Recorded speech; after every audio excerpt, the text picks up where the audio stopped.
Assalamualaikum warahmatullahi wabarakatuh. Waalaikumsalam warahmatullahi wabarakatuh. Bismillahirrahmanirrahim. Alhamdulillahi rabbil alamin. Wal aqibatu lil muttaqin. Wala udwana illa 'alal zalimin. والصلاة والسلام على أشرف الأنبياء والمرسلين إمام المتقين سيد الغر المحجلين وعلى آله وأصحابه المجاهدين الطاهرين أما بعد. Saudara-saudara kaum muslimin rahimakumullah. Nabi Musa alaihi salam adalah salah seorang nabi yang termasuk di dalam kelompok ulul azmi, 5 di antara yang terbesar. Beliau mendapat gelar kalimullah, artinya rasul yang pernah diajak dialog langsung oleh Allah Subhanahu wa taala. Seperti yang kita maklum bahwa di zaman Nabi Yusuf alaihi salam beliau membawa serta seluruh keluarganya untuk tinggal di Mesir. Maka berkembang biaklah keturunan Bani Israel di tanah Mesir. Sampai di zaman pemerintahan Ramses II yang merasa khawatir dengan semakin banyaknya keturunan Bani Israel di Mesir akan menghancurkan kekuasaan daripada kerajaannya. Ramses II inilah yang kita kenal sebagai Fir'aun di zaman Nabi Musa alaihi salam.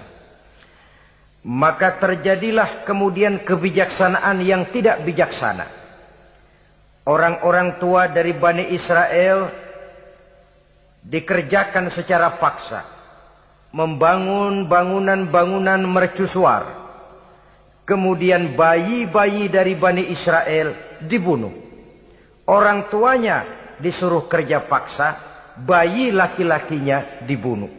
Dengan target agar Bani Israel hapus dari permukaan bumi ini. Tetapi kehendak Allah pasti juga akan terjadi. Maka lahirlah Nabi Musa alaihi salam, yang kelahirannya disembunyikan oleh orang tuanya dari pengetahuan umum.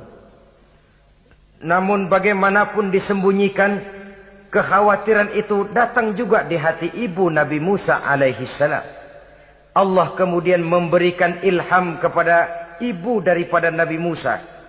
Masukkan anakmu ke dalam satu peti, hanyutkan di sungai Nil. Itu dilakukan oleh ibu Nabi Musa alaihi salam. Dimasukkannya bayi Musa ini ke dalam peti, ditutup rapat, dihanyutkan di sungai Nil.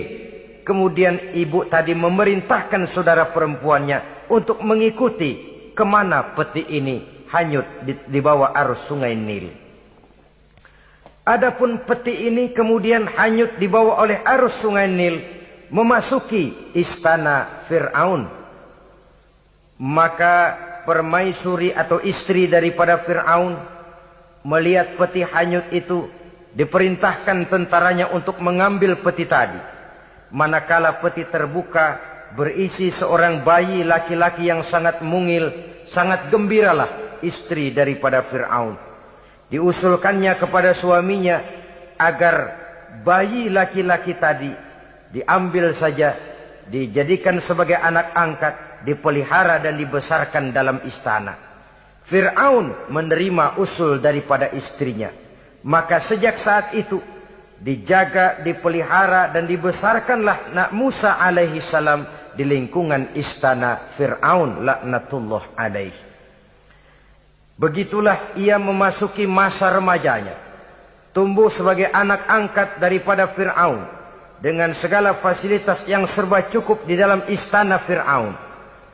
Sampai pada masanya di mana ia kemudian menyadari bahwa ia sebenarnya bukan dari keturunan orang-orang Mesir, tapi berasal dari keturunan Bani Israel. Sehingga satu hari ketika ia keluar dari istana, ia bertemu dengan orang yang sedang bertengkar Satu dari keturunan Bani Israel, satu lagi dari orang Mesir. Musa membantu orang Israel ini melerai perkelahian. Tapi kemudian Nabi Musa memukul orang Mesir tadi. Dan memang hebat. Sekali pukul mati. Saudara-saudara, tidak sengaja Nabi Musa itu hanya memukul memberikan peringatan. Tapi mati. Ini disembunyikan oleh Nabi Musa. Tapi bagaimanapun disembunyikannya, akhirnya toh tahu. Apalagi Fir'aun sejak awal memang sudah mendapat firasat. Jangan-jangan inilah yang banyak diramalkan oleh dukun-dukunku, ahli nujum di istanaku, bahwa akan lahir seorang anak laki-laki dari keturunan Bani Israel yang akan menghancurkan kekuasaanku, memusnahkan kerajaanku. Jangan-jangan ini orangnya. Sejak hari pertama menemukan bayi Musa, Fir'aun sudah punya firasat ke arah itu. Tapi karena kalah oleh desakan istrinya, maka diterimalah Musa untuk dibesarkan di dalam lingkungan istana. Sehingga akhirnya oleh karena perasaan bersalah ini, Nabi Musa melarikan diri. Melarikan diri dari istana Fir'aun. Setelah nyata-nyata bahwa dia memang keturunan Bani Israel. Melarikan dirilah Nabi Musa alaihi salam keluar dari Mesir menuju negeri Madian. Di dalam pengembaraannya, saudara-saudara, di satu lembah, Nabi Musa ketika itu belum menjadi nabi. Pemuda Musa ketika itu sedang beristirahat.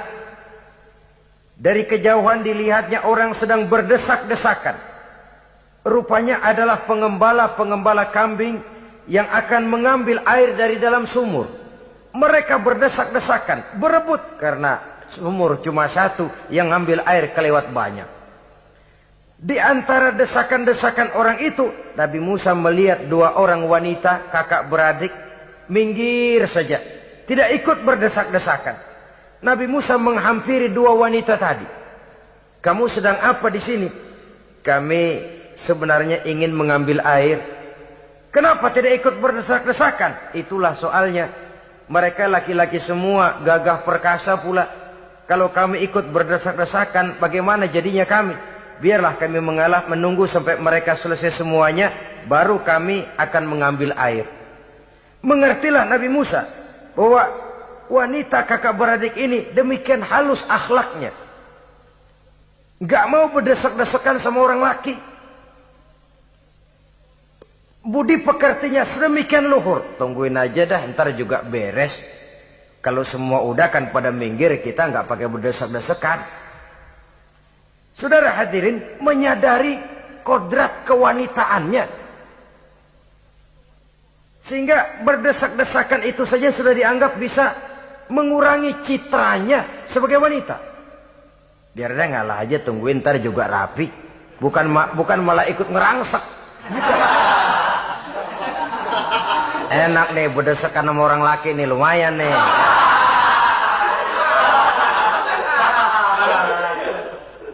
Sepintas itu saja sudah cukup bagi Nabi Musa, pemuda Musa, untuk menilai akhlak daripada wanita itu tadi.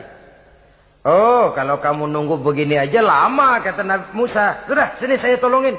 Diambil embernya, Nabi Musa ikut berdesakan. Karena Nabi Musa memang kuat badannya. Gak lama sudah dapat air. Sodorkan ke sana. Si wanita segera tahu bahwa pemuda ini begitu baik budi pekertinya. Mau menolong orang yang dalam kesusahan. Akhirnya, bagaimana kalau kamu ikut saja ke rumah saya? Bapak saya sudah tua, senang hatinya kalau kamu ikut ke rumah, kenalan sama bapak saya. Ayolah, ayolah. Berangkatlah. Dalam perjalanan, si wanita ini berjalan duluan, Nabi Musa di belakang. Kemudian Nabi Musa bilang, sebentar, saya duluan, kamu belakangan. Kenapa rupanya? Angin nakal bertiup menghembus pakaian si wanita, sehingga memberikan gambaran yang agak jelas tentang warna, bentuk, postur badan si wanita itu tadi. Sekarang Musa yang menunjukkan budi pekerti yang luhur. Gak mentang-mentang ditiup angin, nah mumpung nih.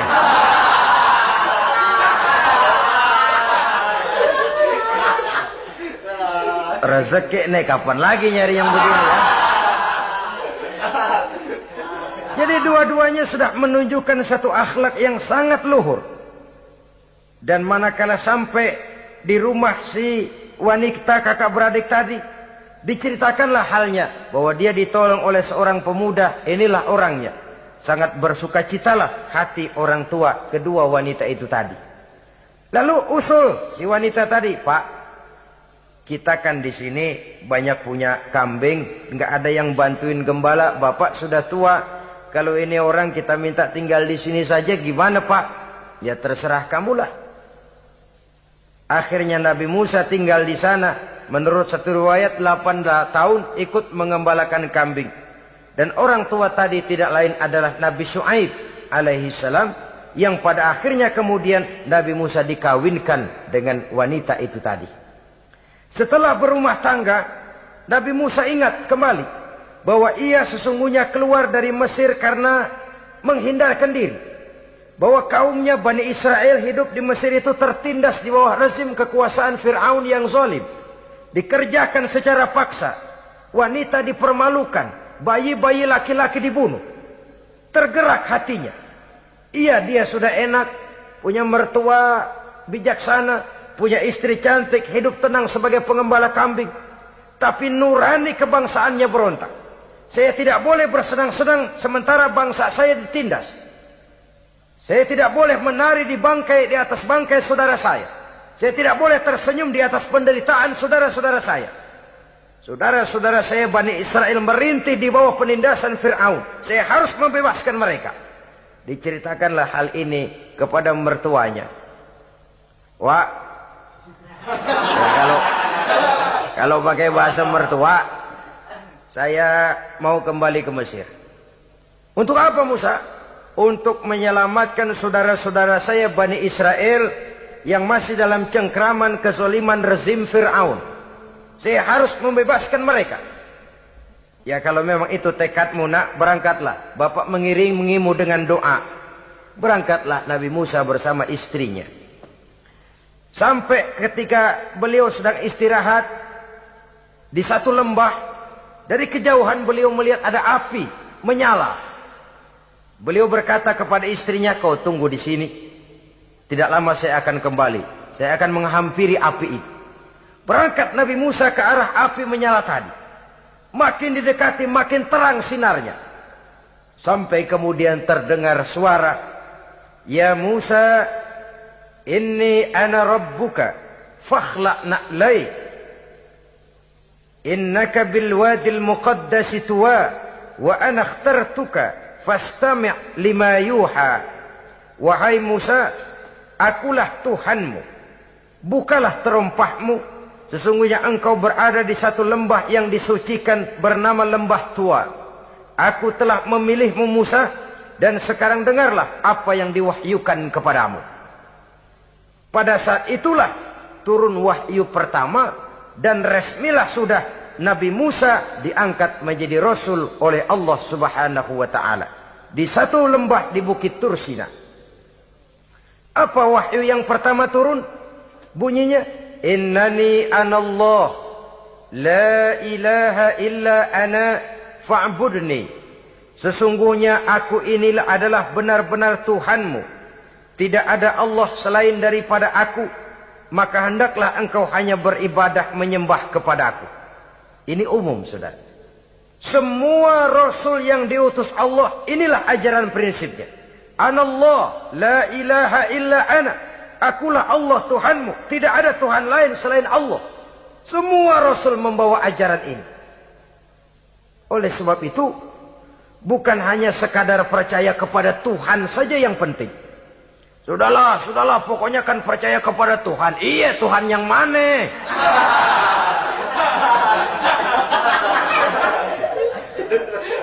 Sebab kalau sekadar percaya kepada Tuhan, rasanya semua agama percaya kepada Tuhan. Begitulah orang Hindu percaya kepada Tuhan, tapi Tuhan menurut mereka Trimurti, Wisnu, Siwa, Brahma.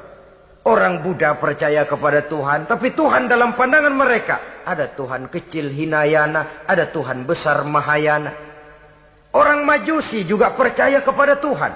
Tapi Tuhan dalam pandangan mereka, ada Tuhan kebaikan, namanya Ahriman. Ada Tuhan kejahatan, namanya Ahura Mazda. Orang Nasrani juga percaya kepada Tuhan. Tapi Tuhan kata mereka dalam bentuk Trinitas. Tuhan Anak, Tuhan Bapa, Ruhul Kudus. Ini semua Tuhan dalam pandangan mereka.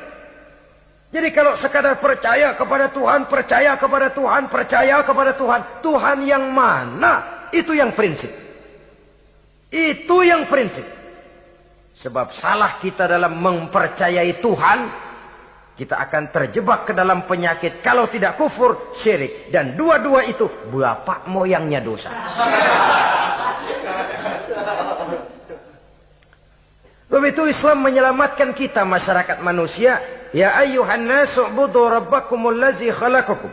Hai manusia, Tuhanmu yang perlu kamu sembah itu hanyalah Tuhan yang telah menciptakan kamu. Dan itu tidak lain adalah Allah yang lam yalid wa lam yulad wa lam yakul lahu kufuwan ahad, yang laisa kamislihi syai'un. Ia tidak beranak, ia tidak diperanakkan, dan ia tidak bisa diserupakan dengan apapun. Dialah Allah itu. Begitu wahyu yang diberikan kepada Adam, kepada Nuh, kepada Ibrahim, kepada Yusuf, bahkan kepada Musa alaihi salam. Innani anallah, la ilaha illa ana, fa'budni. Akulah Allah, Tuhanmu. Tidak ada Tuhan lain selain daripada aku Allah. Maka kepadakulah kamu hanya menyembah. Ini wahyu yang pertama turun, sudah berisi tauhid. Jadi hakikatnya agama Yahudi, saudara, adalah agama tauhid. Agama monoteis. Agama yang mengajarkan hanya ada satu Tuhan untuk seluruh alam. Dan Tuhan itu adalah Allah subhanahu wa ta'ala. Sebab itu syahadat orang Yahudi bunyinya begini. Shema Yisrael, Yahweh Eloheno, Yahweh Echad. Ini syahadatnya orang Yahudi. Itu perbedaan bahasa Suryani Ibrani dengan bahasa Arab. Kita Isma itu bahasa Arab, dia Shema. Isma, Shema. Shema Yisrael, Yahweh Eloheno, Yahweh Echad. Ahad Echad.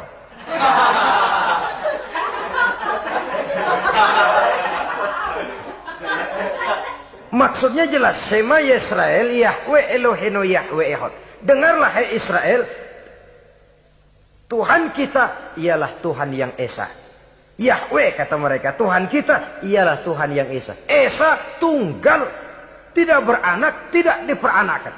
Kalau masih beranak, masih diperanakan, jangan Esa disebut, sebab dia masih berbilang. Dan maha suci Allah daripada sifat berbilang. Jadi asas dari seluruh misi yang dibawa oleh Rasul yang 25 itu sama. Tauhid inti ajarannya. Setelah tauhid, wa aqimis sholata li dzikri, dan dirikanlah solat untuk mengingat aku. Jadi solat pun diwajibkan kepada Nabi Musa. Cuma teknisnya yang berbeda. Bagaimana solat di zaman Nabi Musa, bagaimana solat di zaman Nabi Sulaiman, bagaimana solat di zaman Nabi Muhammad. Prinsipnya sama, solat. Teknisnya yang berbeda. Di zaman Nabi Sulaiman, konon solat itu tidak pakai ruku, tidak pakai sujud. Diri saja. Makanya Nabi Sulaiman itu menurut riwayat meninggalnya dalam posisi berdiri. Artinya apa? Dalam keadaan solat beliau itu. Bukan diri ngejedek kayak kita nungguin bus, bukan.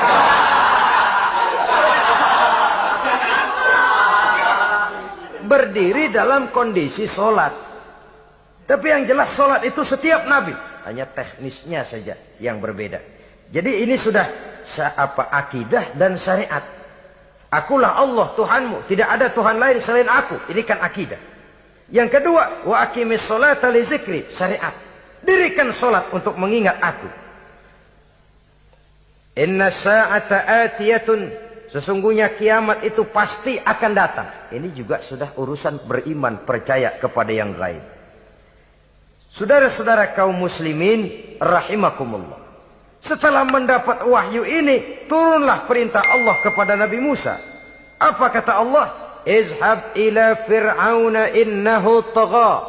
Sekarang Musa, berangkatlah kamu menuju Fir'aun. ia telah melampaui batas. Berangkatlah kamu ke sana Musa, hadapi Fir'aun, sampaikan dakwah ini.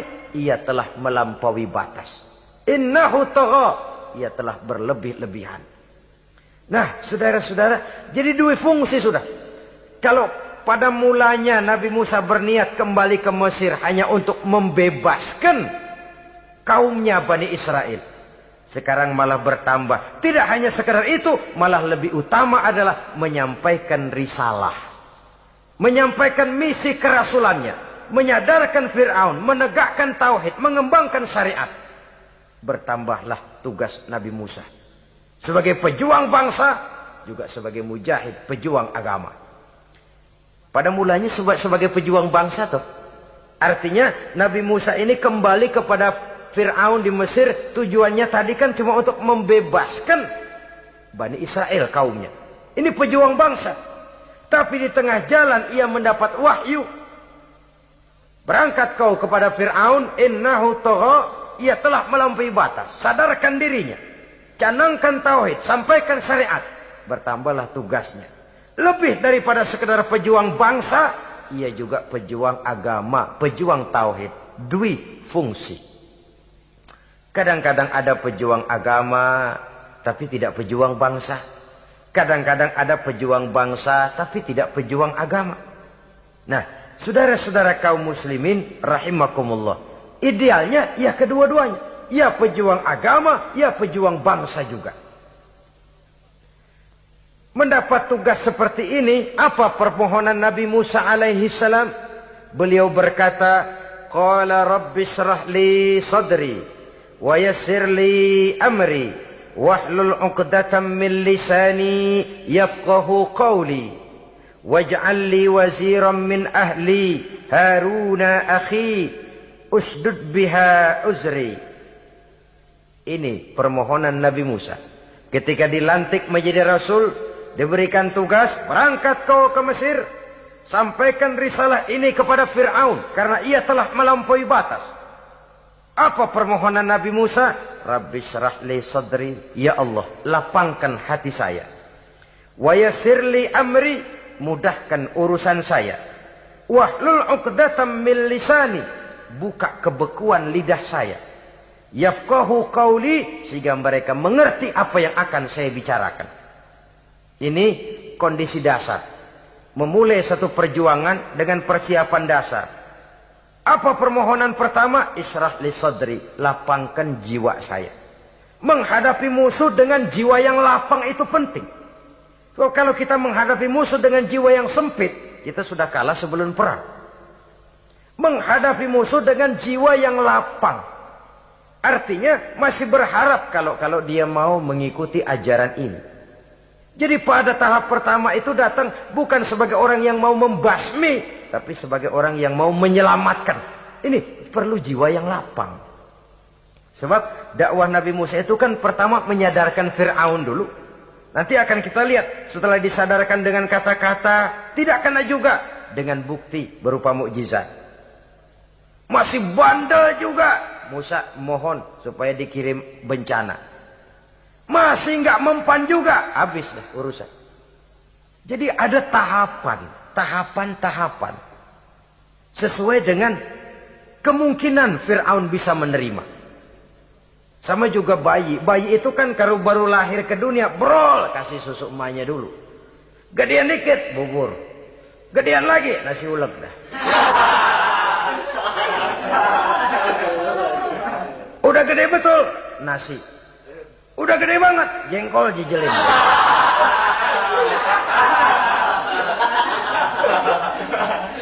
Jadi ada semacam tahapan. Kalau begitu lahir dikasih jengkol kan habis. Peringatan dulu. Setelah peringatan, bukti berupa mukjizat. Dihadapkan dengan sihir, menang mukjizat. Masih tidak mempan juga, teguran, dikirimkan azab, dikirimkan bencana. Masih tidak mempan juga, sudah ditenggelamkan oleh Allah di Lautan Merah. Itu akan kita ceritakan kemudian nanti. Jadi apa yang diminta oleh Nabi Musa, ya Allah, lapangkan hati saya menghadapi Fir'aun ini. Fir'aun CS, Fir'aun, Haman, dan lain-lain. Dan jangan lupa Fir'aun itu cuma ya hakikat tapi juga simbol. Hakikatnya memang ada yang namanya Fir'aun itu. Simbol karena Fir'aun selalu berkembang. Di setiap zaman, di setiap tempat Fir'aun selalu ada. Cuma liciknya Fir'aun ini kemana dia pindah, ke situ dia ganti nama. Orang sering lupa. Padahal isinya Fir'aun. Namanya bisa Hitler, namanya bisa Mussolini, namanya bisa Stalin. Tapi isinya Fir'aun. Kemana dia tinggal, di situ dia ganti nama. Simbol dari kekuasaan yang terlepas dari kontrol iman. Simbol dari kekuasaan yang menyebabkan orang lupa diri dan lupa daratan. Dan sebenarnya mah Fir'aun mulanya cuma raja tuh. Raja doangan dia. Cuman kelamaan jadi raja, kagak mau turun-turun. Akhirnya dia menganggap tidak ada yang lebih tinggi daripadanya. Apalagi ketika Nabi Musa datang mengajarkan ada Tuhan lain, yaitu ada Tuhan yang sebenarnya yaitu Allah. Lah Fir'aun sampai kepada puncak kekurang ajarannya memproklamirkan diri sebagai Tuhan. Ana rabbukumul a'la. Bukan karena kebodohannya sebenarnya, tapi karena gengsi kekuasaannya. Nah ini, gengsi kekuasaan ini sering menyebabkan orang overacting. Fir'aun bukan bodoh, bukan. Fir'aun bukan tidak tahu kalau Musa itu benar, tahu. Fir'aun bukan tidak ngerti kalau itu mukjizat, sihir kalah, tahu. Tapi gengsi kekuasaan. Gua kan raja, masa di depan rakyat tunduk sama Musa, gengsi dong.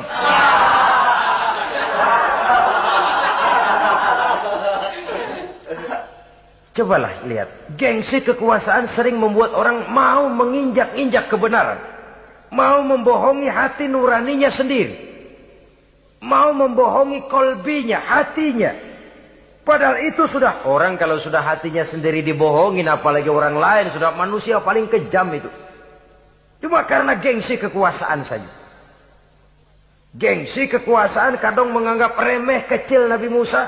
Kadang merasa besar di depan rakyatnya, tiba-tiba harus tunduk kepada dakwah Musa. Ntar dulu, ada apa sama Musa, dia kanyut, gue yang ngangkat. Iya toh, peristiwa di Sungai Nil itu.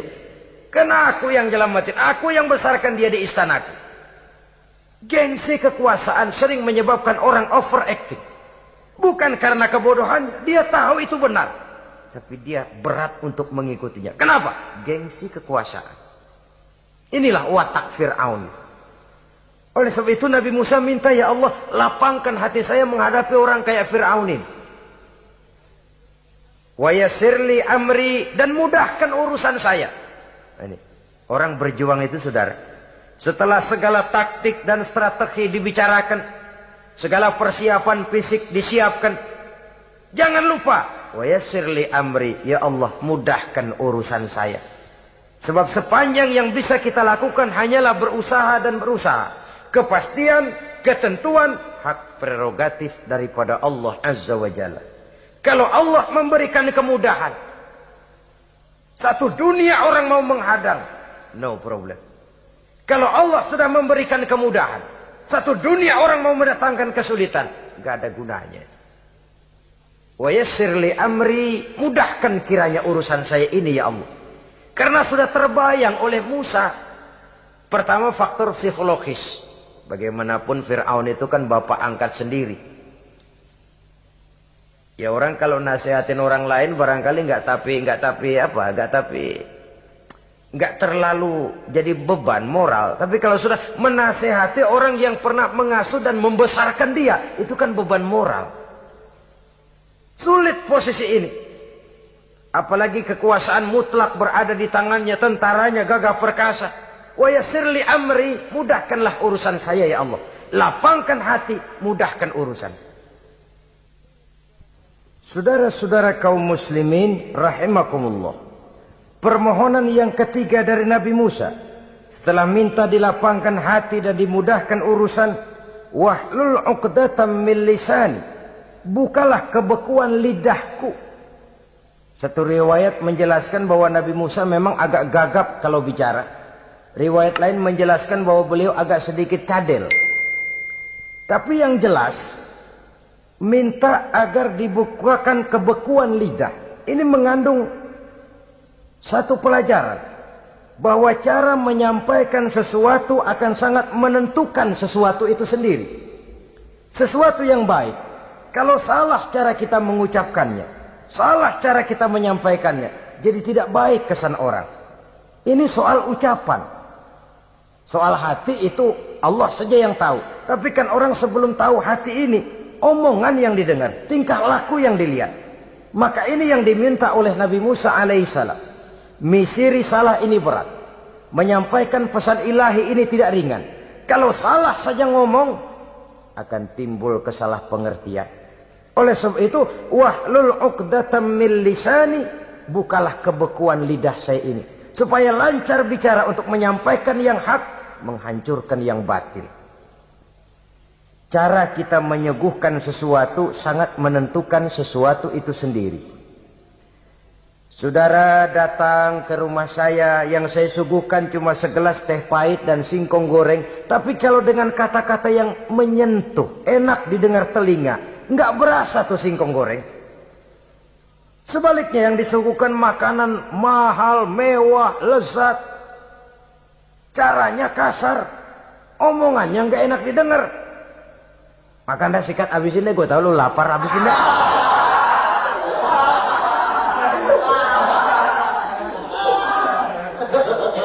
Rasanya biar lapar juga nahan juga gitu. Apa itu? Bukan makanannya yang tidak enak, bukan kita nggak doyan, bukan. Caranya itu loh, caranya.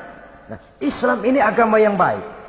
Kalau disampaikan dengan kata yang tidak baik, akan timbul, oh Islam kok gitu ya. Nah ini yang tidak diinginkan oleh Nabi Musa. Wahlul 'uqdatam min lisani. Kita begitulah dalam kehidupan ini, kadang mendengar satu ceramah bisa berurai air mata, bisa histeris, bisa gembira. Kenapa? Kepandaian orang menyampaikannya. Bicara dia 2-3 jam, rasanya baru 5 menit. Baru sebentar kok, tahu-tahu sudah selesai. Ada yang udah setengah jam, baru seperempat jam ngomong, udah rasanya udah kayak 3 jam.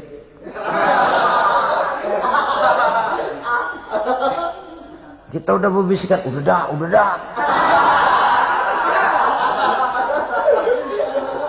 Wahlul 'uqdatam min lisani.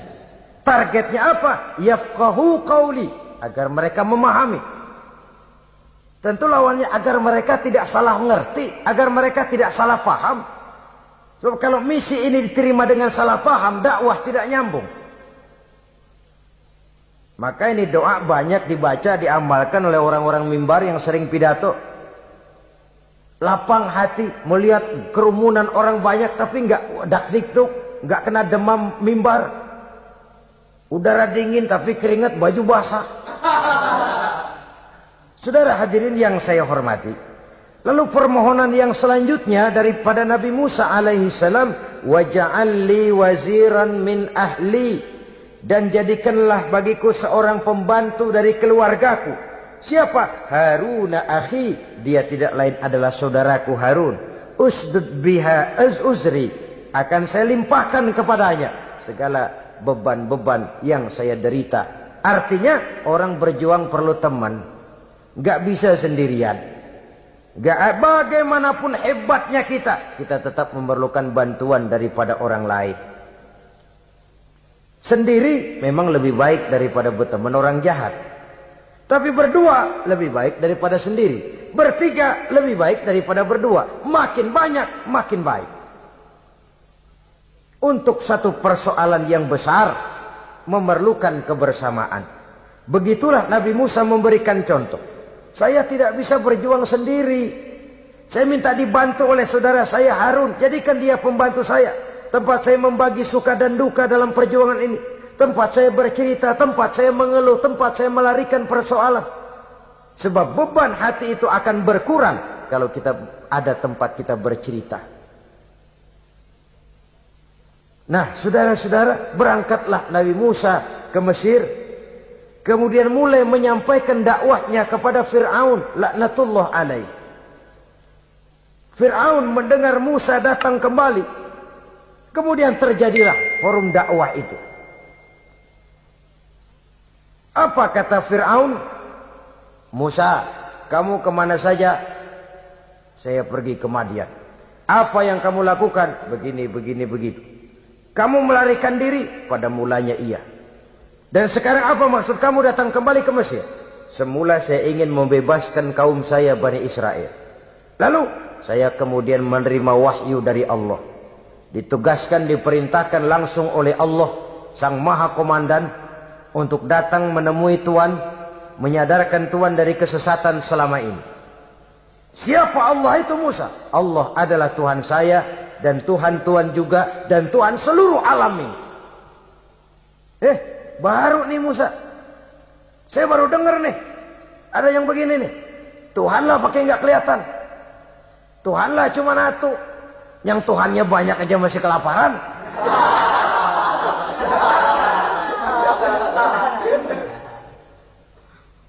Di mana Tuhan?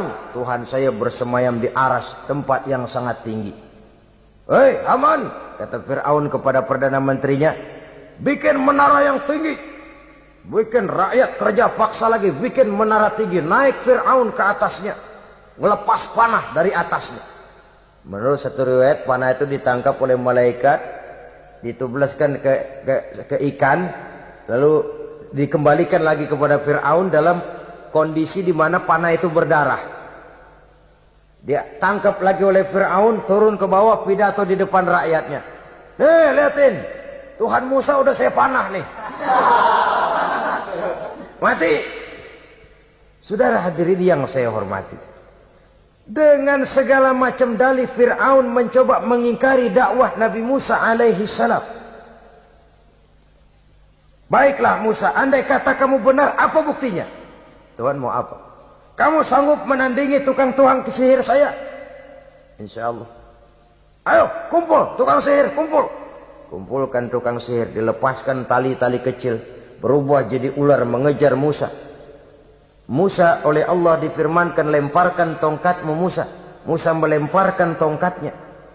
Tongkat Musa kemudian berubah menjadi ular besar yang menerkam ular-ular kecil tadi. Habis itu ular kecil ciptaan tukang sihir Fir'aun. Begitu hebat mukjizat yang diberikan Nabi Musa. Dan Fir'aun tahu itu mukjizat. Tapi dia ingkar juga. Tidak mau beriman. Sudah nyata bukti, sudah jelas saksi. Dia tetap ingkar. Akhirnya Nabi Musa berdoa memohon kepada Allah. Rabbana innaka ataita fir'auna wa mala'ahu zinatan wa amwalan fil hayatid dunya. Wahai Allah, sungguh engkau telah memberikan kepada Fir'aun dan para pembesarnya zinatan, segala macam perhiasan, wa amwalan, dan segala macam harta benda, fil hayatid dunya, di dalam kehidupan dunia ini. Rabbana liyudillu an sabilik, semuanya hanya menyebabkan mereka jadi sesat dari jalanmu. Rabbana tmis ala amwalihim, ya Allah binasakanlah mereka di dalam hartanya. Wasdud ala qulubihim, tutuplah pintu hatinya. Fala yu'minu hatta yarawul azab al-alim, mereka tidak akan beriman sampai mereka melihat azab yang sangat pedih. Sudah dibuktikan dakwah baik-baik tidak mempan. Bukti berupa mukjizat tidak kena.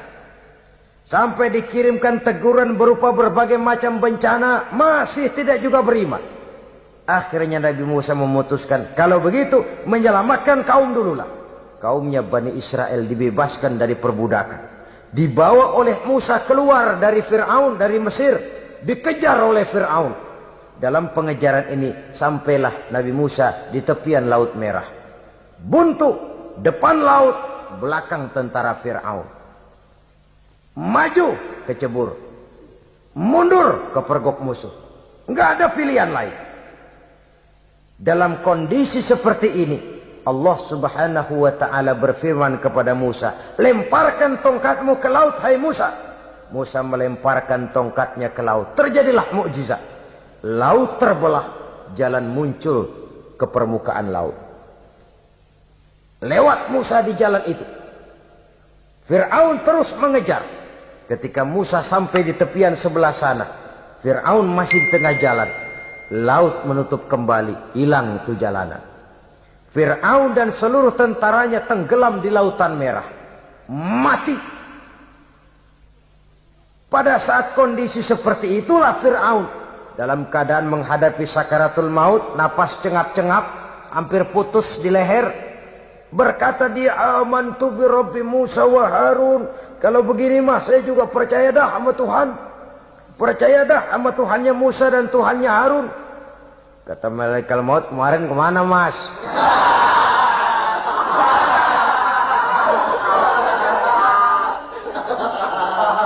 Sudah gini hari baru mau percaya, terlambat. Terlambat. Akhirnya Fir'aun mati. Mati, tapi badannya utuh. Allah berjanji, wa kadzalika nunajjika bi badanika litakuna liman khalfaka ayah. Kami selamatkan badanmu Fir'aun agar menjadi pelajaran bagi orang-orang sesudah kamu nanti. Fir'aun mati, tapi badannya selamat terdampar di tepi pantai. Oleh rakyat Mesir, wah ini raja kita nih. Raja kita, ketemu. Hidup, mati.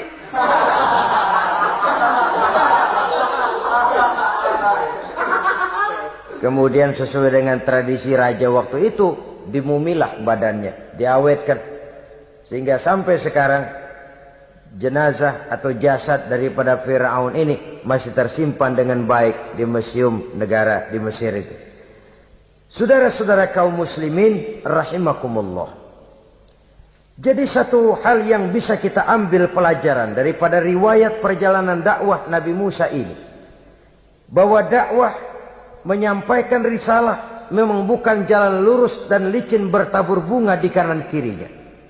Dakwah menyampaikan pesan agama, jalannya berliku, berbelok, menanjak, menurun, banyak onak dan duri di sekelilingnya. Yang paling makan hati adalah apabila sudah berdakwah kepada penguasa yang zalim, seperti halnya Fir'aun ini. Bagaimanapun ia punya kekuasaan, ia punya tentara, ia bisa menghitamkan yang putih, ia bisa memutihkan yang hitam. Kalau bukan iman yang jadi landasan moral dalam perjuangan, orang mudah frustasi.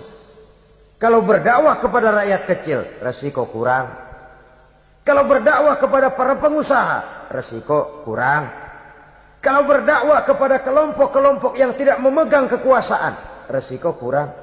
Tapi kalau sudah kelompok memegang kekuasaan, yang tersinggung gengsi kekuasaannya, disitulah resikonya sedemikian besar. Ini yang dihadapi oleh Nabi Musa alaihi salam. Tapi yang dijalaninya dengan tabah, dengan tekun. Karena kebenaran memang bisa ditekan, tapi satu hal yang jelas, kebenaran sama sekali tidak akan bisa dikalahkan.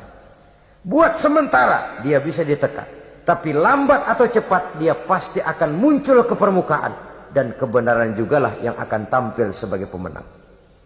Sebenarnya kurang apa Fir'aun? Kekuasaan mutlak berada di tangannya. Seluruh menteri-menterinya adalah pendukungnya belaka. Rakyat dipaksa untuk takut dan taat kepadanya. Dia adalah kekuasaan tunggal di Mesir. Sementara kaum Bani Israel berada di bawah penjajahannya, penindasannya, kesewenang-wenangannya.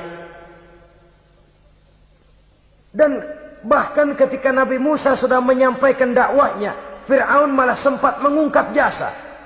Musa, kamu kok sekarang bisa begitu? Enggak ingat ya dulu, kamu hanyut di sungai Nil, istri saya kan yang angkat. Saya yang besarkan di istana saya. Kok sekarang kamu bisa ngelawan saya sih? Ini biasa. Apa jawab Nabi Musa? Kenikmatan yang kau berikan kepada saya belum seberapa ketimbang penghinaanmu kepada kaum saya Bani Israel. Jangan kau menyangka Fir'aun, kalau saya kau bikin senang, saya lalu akan mau mengkhianati bangsa saya sendiri. Tidak.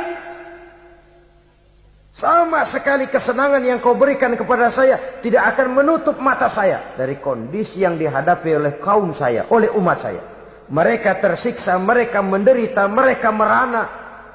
Haruskah saya lupakan mereka cuma karena saya sudah tinggal di istanamu, engkau yang membesarkan?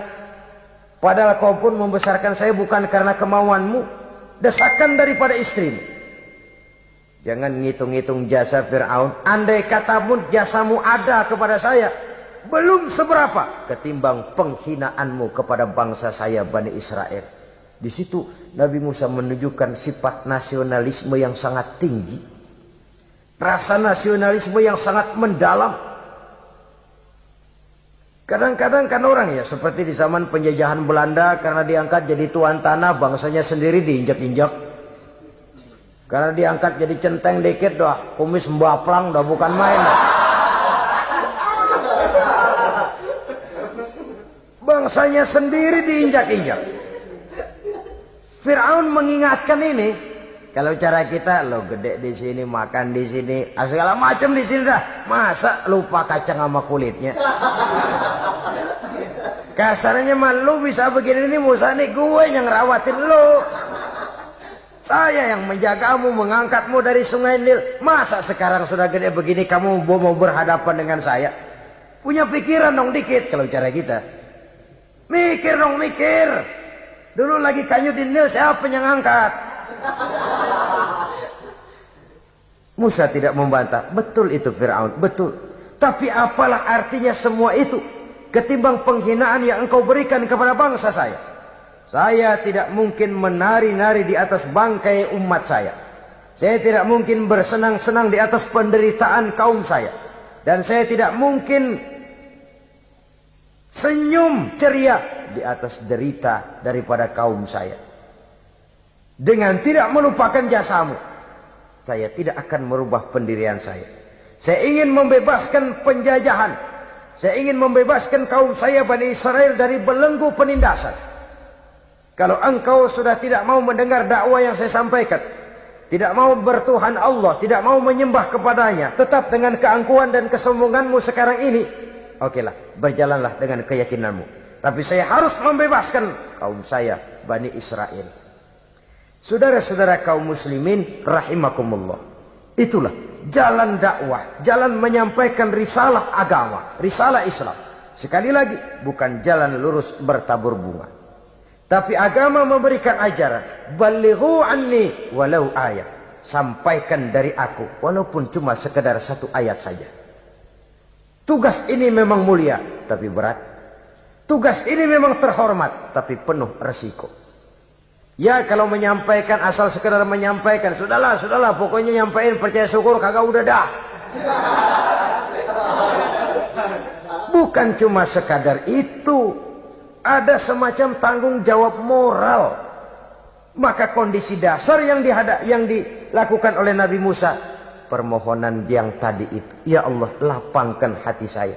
Jalan ini penuh onak dan duri, berliku menanjak menurun. Banyak halangan, tentangan, rintangan, dan fitnahan. Kemudian mudahkan urusan saya. Menentang kekuasaan Fir'aun bukan perkara ringan. Bukan urusan main-main. Menentang raja yang sedang berkuasa. Kekuasaannya mutlak, otoriter pula. Diktator murni Fir'aun itu.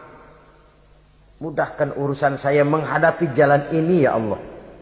Karena tidak mungkin menurut otak.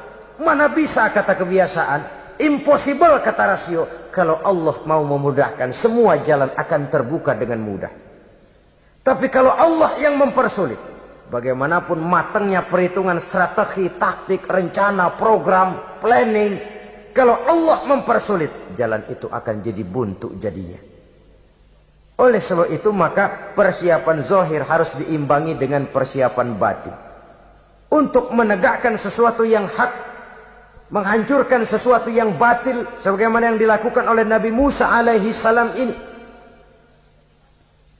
Dan segala macam tantangan dihadapi oleh Nabi Musa.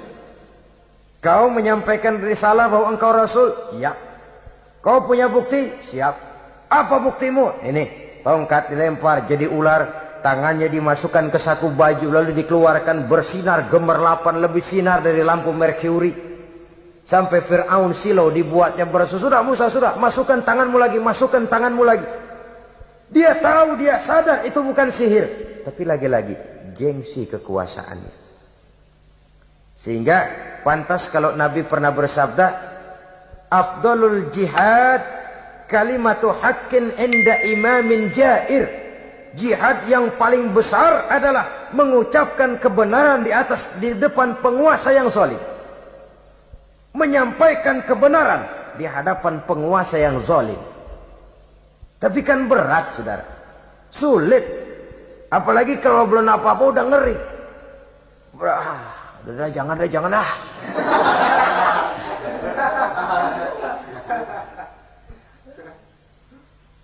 Itu sebabnya Ishrah li sadri, lapangkan hati saya.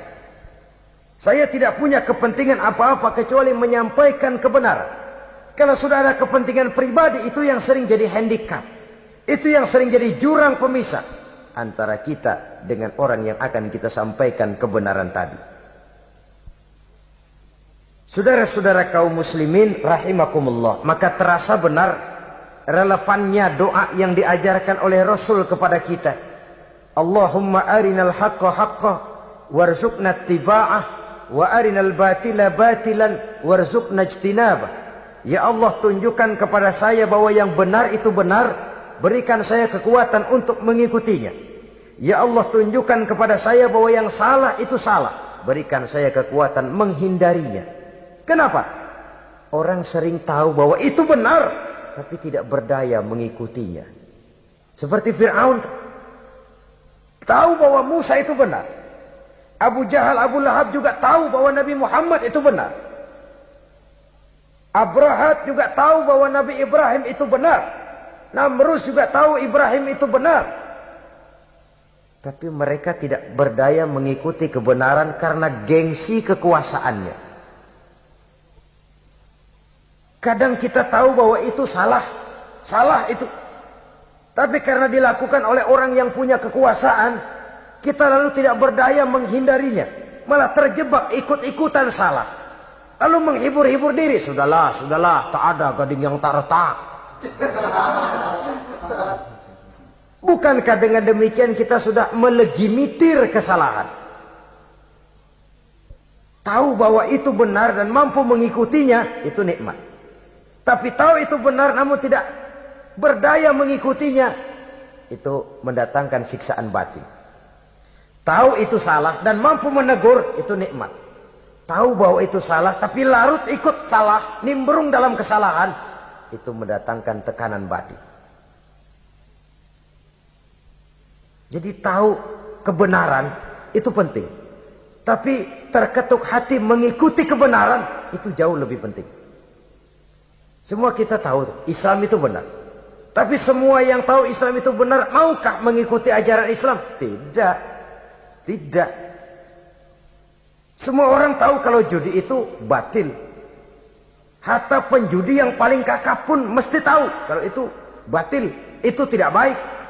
Tapi dia tidak berdaya untuk menghindarkannya. Terjebak ke dalam penyakit itu tadi. Oleh sebab itu, saudara-saudara kaum muslimin yang saya cintai, tidak ada satu ucapan yang lebih baik. Dalam istilah Quran itu Allah menjelaskan, wa man ahsanu qawlan mimman da'a ila Allah wa amila salihan wa qala innani minal muslimin. Ucapan siapakah yang lebih baik dalam hidup ini selain daripada mimman da'a ila Allah, selain daripada ucapan orang-orang yang menyeru ke jalan Allah, orang-orang yang menyadarkan kepada agama, ini jalan Allah, mari ikuti, itu jalan setan, mari tinggalkan. Wa amila salihan, tidak cukup sekedar berdakwah mengajak orang ke jalan Allah, dia juga beramal soleh. Dia bangun rumah sakit, dia bangun madrasah, dia bangun masjid, dia makmurkan majlis taklim, dia santuni yatim piatu. Wa qala innani minal muslimin, seraya berkata, saya termasuk orang yang berserah diri kepada Allah. Da'a ila Allah wa amila salihan wa qala innani minal muslimin. Menyerukan manusia ke jalan Allah, beramal soleh, dakwah bil hal kata orang sekarang.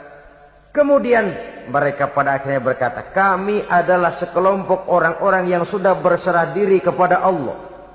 Segalanya diserahkan kepada Allah. Lahirlah kedamaian rohani, ketegaran pribadi, ketentraman batin di dalam dia melaksanakan tugasnya. Kalau tidak, maka nanti ya tuh orang kan gua ajak baik-baik nyuruh sembahyang, ngapa gua dimusuhin? Dipikirin, kurus dah. ampek gaya deh. Makan hati. Soal orang mau beriman atau tidak itu bukan urusan kita. Tugas kita hanya sekedar penyampai. Tugas Rasul hanya sekedar penyampai. Kalau dakwah sudah disampaikan, metode sudah disusun, pendekatan sudah baik, tapi orang tidak mau beriman, Allahumma inni qad ballaghtu, ya Allah sudah saya sampaikan, ya Allah sudah saya peringatkan, ya Allah sudah saya sampaikan, ya Allah sudah saya tegur. Kalau toh tetap begitu juga, sudah saya sampaikan ya Allah. Di sana kelapangan lalu tumbuh. Jadi dengan kata lain, kita hanya berusaha, hidayah adalah di tangan Allah. Oleh sebab itu, kita ini termasuk yang bersyukur telah mendapat limpahan hidayah ini. Kalau kita lihat Fir'aun CS termasuk Haman, Perdana Menterinya, dan seluruh bala tentaranya, kurang apa? Mereka lihat mukjizat. Mereka saksikan kebesaran Allah. Di dunia juga mereka sudah dikirim bencana, teguran kepada mereka, entah tidak juga beriman. Dan strategi Nabi Musa mula-mula dialog, diajak ngomong, diajak bicara, diajak mikir, tukar pikiran. Allah itu begini-begini, oh tidak bisa, iya begini begitu. Masih tidak percaya juga, dibuktikan mukjizat, tongkat jadi ular, tangan bisa mengeluarkan sinar. Masih ingkar juga, keluar doanya nih. Doa yang ada dalam surah Yunus ayat 88-89. Rabbana tmis ala amwalihim. Ya Allah cukup dah. Seruan sudah disampaikan, peringatan sudah diberikan, mukjizat sudah mereka lihat, tapi nggak juga mau beriman. Buresin aja harta bendanya dah. Habisin aja. Habisin aja, habisin dah. Dikasih perhiasan kehidupan dunia. Innaka ataita fir'auna wa mala'ahu zinatan wa amwalan. Dikasih harta, kesenangan dunia, bikin sesat. Habisin aja dah. Wastud ala qulubihim. Hatinya 4 dah. Udah dipatri, udah enggak mempan apa-apa. Sudahlah ya Allah. Wala yu'minu hatta yaraul azabal alim. Rasanya mereka memang enggak bakal mau beriman kalau belum melihat azab yang sangat pedih. Dan memang setelah timbul tenggelam, napas mau sekarat, baru beriman. Terlambatlah sudah. Nah, saudara-saudara kaum muslimin rahimakumullah, bagaimana akhir daripada perjalanan Nabi Musa ini, insya Allah akan kita bicarakan pada pertemuan berikutnya. Terima kasih atas perhatian saudara. Mohon maaf atas segala kekurangan. Wassalamualaikum warahmatullahi wabarakatuh. Waalaikumsalam.